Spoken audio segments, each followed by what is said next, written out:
The weighted marks percentage is calculated as, यहाँ पे जो weightage percentage you have to calculate, उसमें it was given 25% of term 1 plus 25% of term 2 plus 50% of final.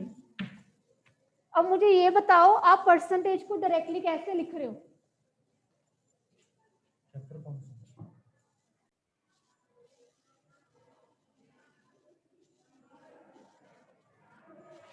इसमें अगर आपको बोलना हुआ था 25% ऑफ टर्म 1, तो you people are directly writing percentage here. Percentage कैसे प्लस हो जाएगी? वो तो सिंबल है, एक वो स्पेशल करेक्टर है. How you are adding a special character? पहली मिस्टेक तो यही है. अगर कोई फॉर्मूला लगा रहे हो तो ब्रैकेट्स नहीं लगा रहे हो, बॉड मास ही नहीं फॉलो कर रहे हो.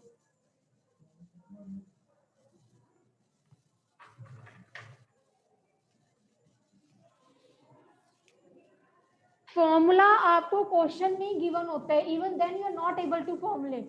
क्या प्रॉब्लम है? ये कौन सा सेल है? This is A, B, C, D, E and F. तो अब आपको जब ये लगाना है 25% ऑफ टर्म 1, आपको दिखाई नहीं दे रहा term 1 is in C column, and if it is 1 that means it will be 2. तो मैंने आपको यही बताया, पहले सेल पे लगाते हैं, rest of the cells are automatically calculated. तो 25% of term 1 here is C2. ठीक है. Then 25% of D2 plus 50% of E2. अब कईयों ने तो ये लिख के छोड़ दिया. Now is it practically possible? How you are applying the addition operator on this? What is of, what is percentage? 25%. इसको ब्रैकेट में नहीं डाल रहे, पहली मिस्टेक से यहाँ पे आ रही थी. Simply you people are writing 25 into 100, पता नहीं क्या क्या लगाते जा रहे हो. उसको एड्रेस तो दो, एड्रेस भी नहीं दे रहे हो, ना ही उसकी बॉड मास कैलकुलेशन दे रहे हो. So this thing means 25% of C2. C2 here is term 1 that is given in the question. Question में ही आपको फॉर्मूलाज गिवन होते हैं बच्चे. You just have to substitute the values there. जो भी फॉर्मूला दिया उसमें वैल्यू सब्स्टिट्यूट करो. वैल्यू क्या है इस केस में? Addresses, cell references. अब मुझे बताओ इस क्वेश्चन में क्या इतनी प्रॉब्लम थी कि ये क्वेश्चन किसी ने अटेम्प्ट नहीं किया, और जिन्होंने अटेम्प्ट किया उनका गलत है. Are you getting my point? क्या हो रहा है? फॉर्मूला गिवन है, फॉर्मूला में it's given 25% of term 1, 25% of term 2. Term 1 is C cell, term 2 is D cell. Now if the percentage is saying, अगर आपको परसेंटेज गिवन है तो ये नहीं है कि आपने परसेंटेज सिंबल का उसको आंसर में एज इट इज लिख देना है. No, this is a special character. This is not a numeric value where the calculation will be performed. जितनी भी कैलकुलेशंस हैं वो सिर्फ न्यूमेरिक वैल्यू पे होती है, सिंबल्स पे, टेक्स्ट पे नहीं होती हैं. Again and again I told you कि टेक्स्ट इग्नोर हो जाता है, और परसेंटेज क्या, that is a special symbol. So why you are including in the formula ना?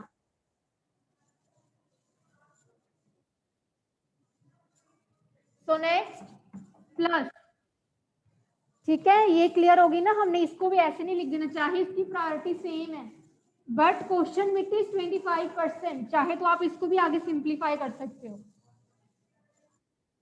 तो फिर 1/, नहीं देना, फिर आप 0 पॉइंट दोगे. ठीक है, पॉइंट में दोगे. द नेक्स्ट इज अगेन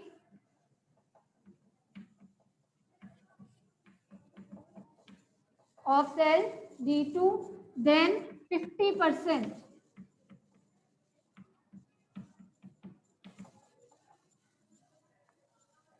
अब क्लियर हुआ है? इसको भी आप डाल सकते हो ऐसे.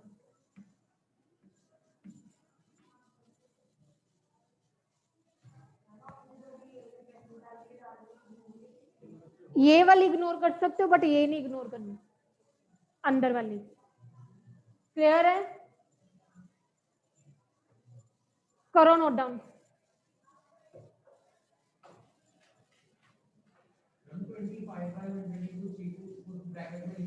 हाँ, यू कैन गेट, क्योंकि ये एक एलिमेंट है फॉर्मूला का, ये second element, 3 elements are there in the formula, तो आप उसको कंबाइन एक नहीं बनाओगे, you have to separate them, तभी बॉड मास अप्लाई होगा। ब्रैकेट सबसे पहले तभी एग्जीक्यूट होंगी, फिर उसके बाद बाकी ऑपरेटर्स की टर्न आएगी। First and foremost thing, understand the question carefully. Formula will be given in the question only.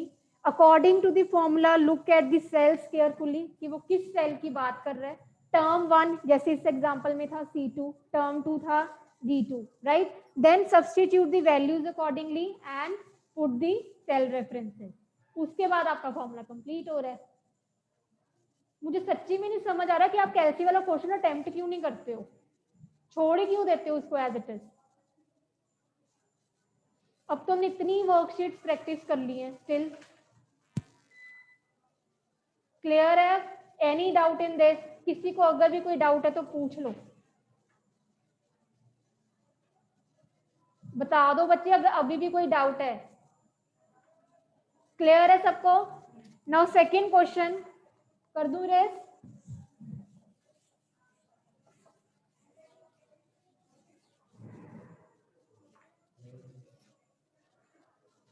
Second question में था find maximum marks in the cell F7। पता नहीं, इतना सिंपल क्वेश्चन है ना मैक्सिमम का, still you people what you are doing, D2 से लेके सबने E6 का मैक्सिमम निकाल दिया। वाई? आपको इस क्वेश्चन से क्या समझ लगता है? The question, the statement is find the maximum marks in the cell F7. You have to find the maximum marks in the cell F7 और आपको 6 नंबर तक की एंट्रीज गिवन थी, ठीक है? आपको अब F7 में बोला गया है कि मैक्सिमम मार्क्स निकाल लो, तो आप मुझे पहले ये बताओ आप B2 से लेके E6 का कैसे मैक्सिमम निकाल रहे हो? हाउ? आपको क्वेश्चन की लैंग्वेज से क्या समझ आ रहा है? मैक्सिमम निकालना है, किस सेल में निकालना है? F7 में। तो ये तो नहीं बोला कि सारी वर्कशीट का मैक्सिमम हो जाएगा, सारे कॉलम्स तो डिफरेंट है। How you are making it relevant to each other? It was simply saying in the cell F7 you have to find the maximum. Now maximum in the cell F7 means maximum किसका निकालना है? F column का ही निकालना है, तभी तो F7 बोला गया यहाँ पे। पूरी की पूरी अभी हमने फर्स्ट क्वेश्चन में वेटेज ही तो निकाल ली है। एक बात और, अगर आपको तो भी कंफ्यूजन होती है ना, second third fourth question are depending upon the first question, क्योंकि फर्स्ट क्वेश्चन में आपने देखो वेटेज निकाला, अब सेकंड क्वेश्चन में आप वेटेज का मैक्सिमम निकाल दो। वेटेज का मैक्सिमम तब तक नहीं निकल सकता जब तक आपने वेटेज ना फाइंड आउट की हो, वो हमारा फर्स्ट पार्ट था। समझ आई कैसे डिपेंड हो रहे हैं क्वेश्चंस एक दूसरे पे? Now you have to find the maximum, तो simply it was max F2 colon. इसमें क्या प्रॉब्लम थी? फर्स्ट क्वेश्चन चलो मैं मान लेती हूँ थोड़ा फॉर्मूला है, उसमें सब्स्टिट्यूट करनी है, सेल रेफरेंसेस नहीं पता चल रहे, this was too simple one. Maximum, minimum, average, count, ये क्वेश्चन तो बहुत सिंपल है। आपको बस एक रेंज ही लगानी है। रेंज भी कहाँ से कहाँ लगानी होती है? जहां पे खत्म हो रही है वैल्यू। अगर मैं कह रही हूँ 6 नंबर तक रोज आपकी फिनिश हो रही थी, तो जो डेटा की रेंज बननी है, सीरीज बननी है, that will be this data only. और एक आप कई बच्चे तो काउंट वाले नेक्स्ट क्वेश्चन में ये लगा रहे थे B1। अब B1 को कैसे काउंट कर रहे हो? B1 is the textual value. जब भी कोई फंक्शन का फॉर्मूला लगाते हैं, रेंज उठाते हैं, values to be picked, it is always the numeric data. Headings नहीं लगाते हैं, headings are excluded in the formulas. Heading तो क्वेश्चन का पार्ट है, हेडिंग के accordingly you are picking up the series, and the series, the data series means the actual data जहां पे आपने फिल किया हुआ डेटा सारा, that is from in this question 2, 3, 4, 5 and 6। तभी तो F7 में फॉर्मूला लग रहा है, क्योंकि 6 तक तो डेटा ही था सारा। क्लियर है? सो मैक्सिमम F7 में निकालना था, F7 में निकाल रहे, तो दैट मीन्स F वाले कॉलम का ही maximum we have to find. So when we are finding the maximum from the from the F column, that is the weightage which we have calculated in the first part. So equal to max F2 colon F6, क्योंकि F2 से लेके F6 तक सारा data आपके पास पड़ा है. Is it clear now? Clear है सबको? अभी कोई डाउट? यस केशव, टेस्ट देखना है आपने अपना, देख लो, शायद पता चल जाए हाँ कि अब मैंने पढ़ना है.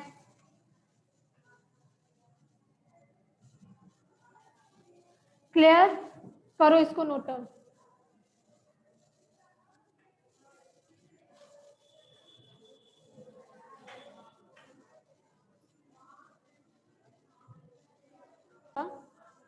The question was count total number of students appearing in final in F8. अब F7 में आपने मैक्सिमम निकाला. In the next question you have to find total number of students appearing in the final. जो बच्चे final exam में appear हो रहे हैं. अब इसमें से कई बच्चों ने समझ लिया कि सिर्फ इतना, किसकी रेंज पिक हो रही है. निकलना तो F8 में था. Final means final weightage based result कैसे आ रहा है, तीनों को ऐड करके तो निकाला आपने फर्स्ट क्वेश्चन में. अगर किसी ने फाइनल वाले कॉलम का भी किया ना, मैंने उसको भी मार्क्स दिए हैं.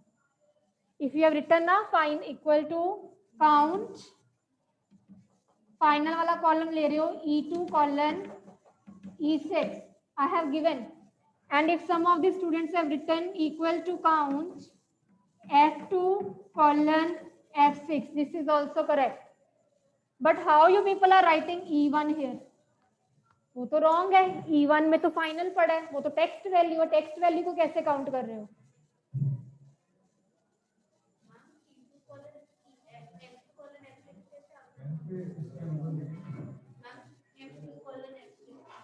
क्योंकि वेटेज में तीनों टर्म्स का ऐड हो रहा है. मींस जो स्टूडेंट फाइनल में भी अपीयर हुआ था तभी उसका वेटेज निकलेगा ना. Only then. हाँ, अगर ये लगा रहे तो 3 आ रहा था, अगर ये लगा रहे थे तो 6 आ रहा था. ठीक है, तो बोथ आर करेक्ट. बट अगर आप लगा ही रहे हो E1 A1 पता नहीं क्या क्या, वन वाली रो तो इंक्लूड ही नहीं होनी. उसमें तो सारी हेडिंग्स ही हैं. हेडिंग्स एक्सक्लूड ही होती हैं फंक्शंस फॉर्मूलाज में. क्लियर है? So you have to find out the count. तो काउंट लगा रहे हो equal to count, range specify आपकी प्रॉपर होनी चाहिए. Do not include header row in the function or in the range. Clear? सिर्फ वैल्यूज पिक करनी है हमने. नेक्स्ट इज, यहां पे भी बहुत कंफ्यूजन थी नेक्स्ट क्वेश्चन में भी. Number of cells in the range F8 colon K13. यहां पे आपको बताने थे number of cells, but you people are applying the formula. पहली मिस्टेक. सेकेंडली, अभी तक आप लोगों को कैलकुलेशंस करनी नहीं आई है. मैंने बार बार बोला है रफ शीट बना लिया करो अगर आपको मैनुअली नहीं पता चलता तो. बट आई डोंट नो तुम लोगों का आंसर 11 12 ये चीज कैसे आ रही है. So will you explain me please, ये 12 कैसे आया, 11 कैसे आया? Simply you have to tell the number of cells. Question में था नंबर ऑफ सेल्स बताओ. इट वाज नॉट देयर कि आपने फंक्शन बताना है इसका.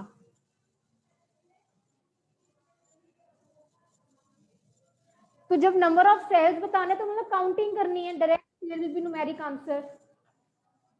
तो F8 मींस अगर आपका स्टार्ट F से हो रहा है तो आप इस तरह लिख लिया करो. अगर आपको नहीं पता चलता हो, अगर मैनुअली नहीं बनानी आती वर्कशीट बना लो. FGHIJK.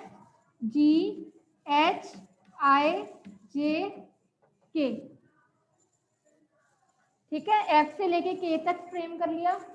Next thing is from 8 9 10 11 12 13.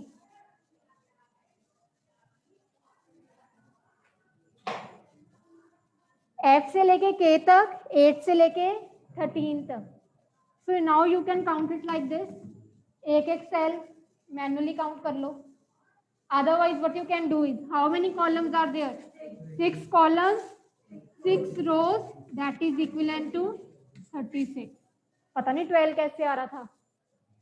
That means एक बच्चा लिखता होगा, बाकी सारे चीटिंग ही कर रहे थे, क्योंकि ऑन दी अगर एवरेज में देखूं तो ज्यादातर सबने 12 आंसर लिखा हुआ, स्पेशली जिन्होंने ऑनलाइन दिया है. तो ऑनलाइन तो वैसे ही चीटिंग करके दे रहे हो ना टेस्ट. सिंपली जब भी क्वेश्चन पूछा गया नंबर ऑफ सेल्स, तो नंबर ऑफ सेल्स में फर्स्टली ड्रॉ दी टेबल. कहां से लेके कौन से सेल तक आपको बोला गया, ठीक है. एफ से लेके के तक था, तो मैंने एफ से लेके के तक ड्रॉ कर लिया, और 8 से लेके 13 the number of rose. Now simply count कितने हैं. अगर आपको ऐसे भी डिफिकल्ट लगता है ना, ऐसे कर लो 1 2 3 4 5 6 7 8 9 10 11 12. जैसे करते जाओगे लास्ट से आप 36 पे पहुंचोगे, राइट. अब कोई डाउट है? मैं सोच रही हूँ कल के टेस्ट में मैं दोबारा से कैल्सी का क्वेश्चन ही डाल दूँ, एक और साइबर सेफ्टी के साथ. नेक्स्ट इज, हाँ ये क्वेश्चन भी हमने लास्ट भी टेस्ट के पहले ही हमने डिस्कस किया था. स्टिल अभी भी इसमें प्रॉब्लम आ रही है. Count total number of students whose weightage is greater than 80. So you have to count the total number of students according to a condition. The condition is the weightage should be greater than 80. So weightage is given in the cell F. तो क्या लगेगा? Count. अब जिन्होंने ऐसे लगाया था count space if, this is again wrong. Count if is one word. There is no space in between. Clear है? Count if. Now you have to count the number of students जिनकी weightage is greater than 80. F2 colon. अब जो next mistake थी यहाँ पे, मुझे नहीं पता F7 क्यों लिख रहे हो. F7 में तो हमने वेटेज निकाल ली थी, स्टूडेंट्स तो F6 तक ही आ रहे हैं. तो again this is wrong. F2 से लेके F6, फिर उसके बाद सेमी कॉलन नहीं लगा रहे फॉर्मूला में, ये मिस्टेक. उसके बाद जो लगा रहे हो आपको बोला गया it should be greater than 80. हमें ग्रेटर देन लेस देन का साइन ही नहीं पता. Greater than means this sign, and mostly students have written this sign. So again wrong. पहली मिस्टेक जो मैंने कॉमनली देखी है काउंट और इसमें स्पेस थी. सेमी कॉलन नहीं लगा रहे हो. रेंज में I don't know why you people are writing F7, और लेस देन ग्रेटर देन का साइन आपको क्लियर ही नहीं है.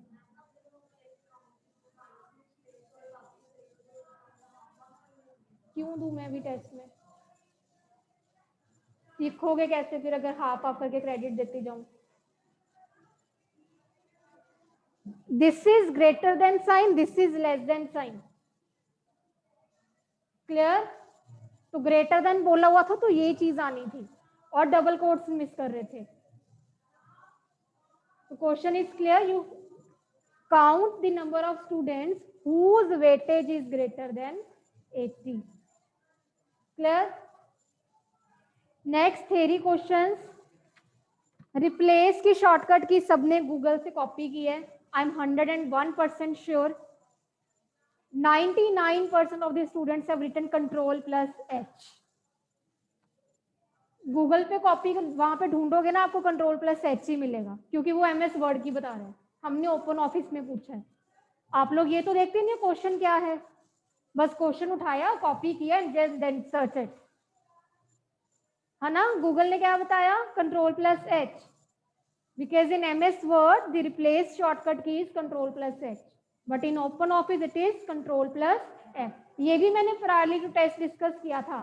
फाइंड पूछा हो, रिप्लेस पूछा हो, कंट्रोल प्लस F ही होता है, H नहीं होता. लिख लो ये चीजें जो आपकी कॉमन मिस्टेक्स हैं. शॉर्टकट की for replace in open office is control plus F. Find पूछा हो तो भी control plus F. Spelling and grammar again here F F7, you people are writing F5. वो स्लाइड शो रन करने की shortcut की F5 और F7 में कंफ्यूज हो गए. F5 is for running the slideshow. F7 is for spelling and grammar. Table control plus F12. हमने again Google से सर्च किया, गूगल ने बताया कंट्रोल प्लस T, तो हमने सबने ऑनलाइन वालों ने कंट्रोल प्लस T लिखा हुआ है. F7 उसके साथ कंट्रोल नहीं आना. देन टेबल में कंट्रोल प्लस F12.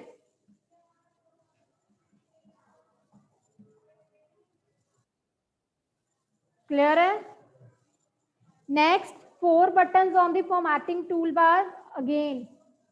So दो स्टूडेंट जिन्होंने गूगल से पिक किया हो तो उन्होंने ये लिखा था changing border, changing colour. Changing border कोई ऑप्शन नहीं होती, चेंजिंग फॉन्ट भी कोई ऑप्शन नहीं होती है, इट इज फॉन्ट. सो जब भी टूल बार्स की मेन्यूज की ऑप्शंस पूछेंगी you have to write the direct options. Don't add adjectives with it. Changing, filling, ये एडजेक्टिव्स नहीं लगा देने खुद ने ऑप्शंस के साथ. जो ऑप्शन है as it is you have to tell the answer. And why rushing about the font, font style, font colour? आपको खुद कोई ऑप्शंस क्लियर नहीं है. सिंपल ऑप्शंस पिक करो. बोल्ड, इटैलिक, अंडरलाइन, 3 तो यही बन जाती हैं. 4 आपकी अलाइनमेंट्स हैं. Centre, right, left, justify, line spacing, increase indent, decrease indent. Clear है? Buttons on the presentation tool bar.